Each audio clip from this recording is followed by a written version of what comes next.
If you wanted to know how to change the time in your Audi, here's a short how-to demonstration for you using the touchscreen in an Audi A6 Saloon.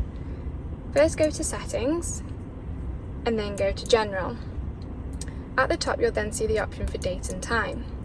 If you click into here, this is where you can make all of your alterations. This vehicle is currently set to automatic. This means it will pull the date and time automatically using the vehicle GPS. You can turn this off and set it to manual.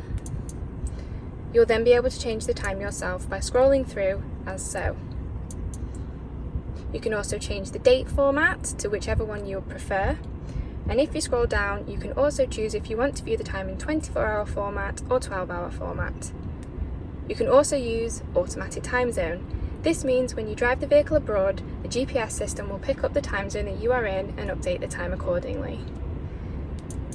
If you do need any help or have any questions, please do let us know, and any of our team at our Swansway Audi centres will be happy to help.